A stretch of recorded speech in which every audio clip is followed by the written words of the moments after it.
సామాజిక ఉద్యమకారుడు పాటంశెట్టి సూర్యచంద్ర పోలవరం గట్టుపై ఇళ్ల నిర్మాణం అంశంపై జగ్గంపేట ఎమ్మెల్యే జ్యోతుల నెహ్రూకు పలు ప్రశ్నలు సంధించారు.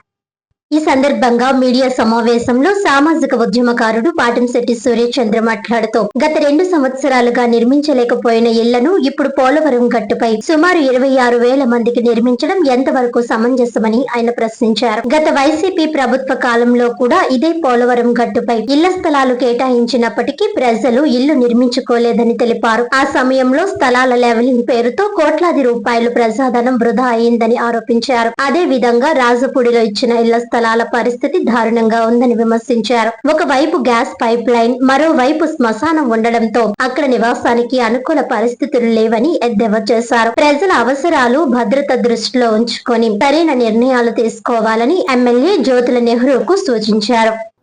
ఈరోజు జగ్గంపేట నియోజకవర్గంలో మొన్న గౌరవ శాసనసభ్యులు జగ్గంపేట నియోజకవర్గ అభివృద్ధి ప్రణాళిక అని మొన్న అధికారులందరితో కూడా జగ్గంపేటలో మీటింగ్ ఏర్పాటు చేయడం జరిగింది.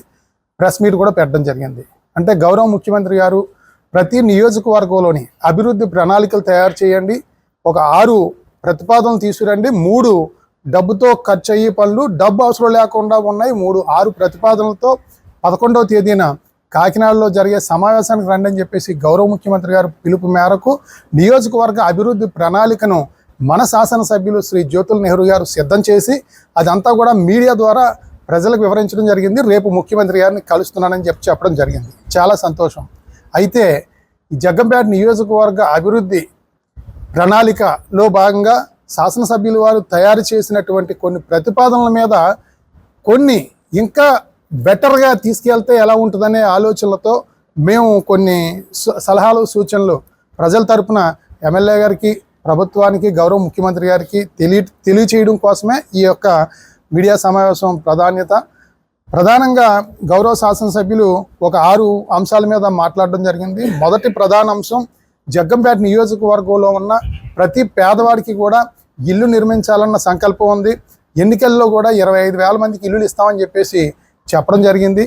ఈ 2 సంవత్సరాలు నిర్మించలేకపోయాం. ఇప్పుడైనా సరే నేను 25,000 ఇల్లు నిర్మించడానికి గాను ఒక ప్రణాళిక తయారు చేశానని చెప్పేసి ఎమ్మెల్యే గారు ఆయన ప్రణాళిక ఆలోచన ఏంటంటే, మన గోకవరం మండలం గాదిలపాలెం నుండి ఇక్కడ కిర్లంపూడి మండలం కృష్ణవరం వరకు ఉన్నటువంటి 750 కిలోమీటర్ల ఈ పోలవరం ఈ ఎర్త్ మట్టి వేసినటువంటి భూమిని 800 ఎకరాలు తీసుకుని ఆ 800 ఎకరాల్లో కూడా 26,000 మందికి 26 యూనిట్ల కింద పెట్టి 26,000 మందికి ఇల్లు నిర్మించే ఆలోచనతో ఆయన ముఖ్యమంత్రి గారికి ప్రతిపాదన సిద్ధం చేయడం జరిగింది.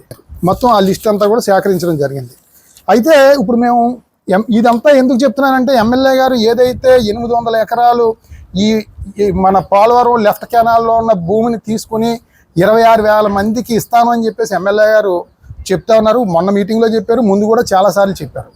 అయితే గౌరవ శాసనసభ్యుల్ని మేము విజ్ఞప్తి చేస్తూ ఉన్నాం ప్రజల పక్షాన. మరి గత వైఎస్ఆర్ కాంగ్రెస్ పార్టీ ప్రభుత్వంలో ఉప్పలపాడులో కానీ, మల్లేపల్లిలో కానీ, తాళ్ళూరులో కానీ, ఎల్లమిల్లి కానీ, నాయకుంపల్లి కానీ అనేక గ్రామాల్లో పోలవరం కాలువ గట్టు మీద పట్టాలు ఇచ్చారు. ఇల్లులు కట్టుకోండి అక్కడ అని చెప్పేసి పట్టాలు ఇచ్చారు. అదే రకంగా ఆ సైట్ లెవెలింగ్కి కోట్లాది రూపాయలు ప్రజాధనాన్ని ఖర్చు పెట్టారు. అవన్నీ కూడా విత్ ప్రూఫ్స్తో. కానీ ఎక్కడైనా ఒక్కిల్లు అయినా సరే పోలవరం కాలువ గట్టు మీద కట్టారా? ఎమ్మెల్యే గారు ఒకసారి మీరు ఆలోచన చేయండి. నాన్నగారు పోలవరం కాలువ గట్టు మీద పెట్టండి, గట్టు మీద మట్టిని మనం సొమ్ము చేసుకోవచ్చు, ఆ స్థలాన్ని పేదలకు పట్టాల కింద ఇవ్వచ్చు అని చెప్పేసి మీ అబ్బాయి నవీన్ గారు ఆలోచన మీరు అమలు చేస్తున్నారు. కానీ ఓకే, మీ అబ్బాయి నవీన్ గారు ఆలోచన అమలు చేశారు, మట్టి అంతా మీరు తోలేశారు, తినేశారు, దోచేశారు, అది పక్కన పెడదాం.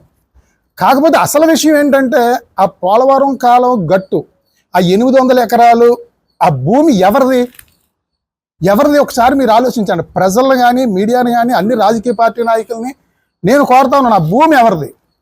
భూమి రైతులు 2004-5 సంవత్సరాల్లో 25 సంవత్సరాల క్రితం 25 సంవత్సరాల క్రితం పోలవరం భూసేకరణలో పోలవరం ప్రాజెక్ట్ నుంచి నీరు పైకి వెళ్ళడానికి పోలవరం కెనాల్ నిమిత్తం భూసేకరణ చేశారు. పోలవరం కెనాల్ నిమిత్తం, నీరు నిమిత్తం, ఆ కాలువ తవ్విన మట్టి వేయడానికి నిమిత్తం ఆ భూమి తీసుకున్నారు. ఆ భూమి తీసుకుని ఆ రోజు ఎకరానికి 1,50,000, 1,80,000, 2 లక్షలు, 2,50,000, 3 లక్షల లోపు 1,50,000 పైన ఎకరానికి ముష్టేసినట్టు రైతులకి డబ్బు ఇవ్వడం జరిగింది. ఈరోజు పోలవరం పుష్కర కాలువల్లో భూములు కోల్పోయిన రైతులందరూ కూడా అడుక్కు తింటున్న పరిస్థితి. పోలవరం బ్యాంకులో ఇచ్చిన పట్టాలు 26,000 పట్టాలు ఇయ్యి 15,000 పట్టాలు జగనన్న పట్టాలు ప్రతి ఇంట్లో పూజలు చేయాలి. మీరు చేసే స్వార్థ రాజకీయాల వల్ల, మీరు చేసే ఘనకార్యాల వల్ల దయచేసి మరి నాయకులకి శ్రీ జ్యోతుల నెహ్రూ గారు ఎమ్మెల్యే గారికి నేను విజ్ఞప్తి చేస్తా ఉన్నాను. మీరు ఆలోచించండి. మీ సంకల్పం మంచిదే, మట్టి తోలేయడం తినేయడం అది పక్కన పెట్టండి, ఓకే. కానీ మీ సంకల్పం ఏంటంటే 26,000 మందికి ఇల్లు ఇవ్వడం మంచిదే. కానీ రైతు, నష్టపోయిన రైతు, ఆవేదనతో ఉన్న రైతు, కడుపు కాలిపోయి రగిలిపోతున్న రైతు కోర్టుకి వేస్తే కోర్టు ముందు స్టే ఇచ్చేస్తుంది. తీర్పు అటా ఇటా అన్నది తర్వాత విషయం. కోర్టు స్టే ఇస్తుంది. అది ఎప్పుడో సంవత్సరాలు పడుతుంది.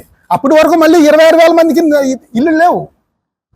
మీరు ఎన్నికల్లో చెప్పారు వైసీపీ ప్రభుత్వం పోలవరం కాలువ గట్టు మీద ఇల్లు ఇచ్చింది, ఎక్కడో శ్మశానంలో ఇచ్చారు, ఊరికి దూరంగా ఇచ్చారు, బుద్ధి లేని ప్రభుత్వం, గడ్డి తినే ప్రభుత్వం, దోపిడీ ప్రభుత్వం అని చెప్పి మీరు చెప్పి, మేము గెలిచిన వెంటనే ఊరికి దరిచేసి ఇళ్ల స్థలాలు ఇస్తామని మీరు చెప్పి, ఈరోజు మళ్ళీ అదే పోలవరం కాలువ గట్టు మీద మళ్ళీ మీరు ఇచ్చి బాధితుల ప్రజల్ని ఎటు కాకుండా చేసే పరిస్థితి.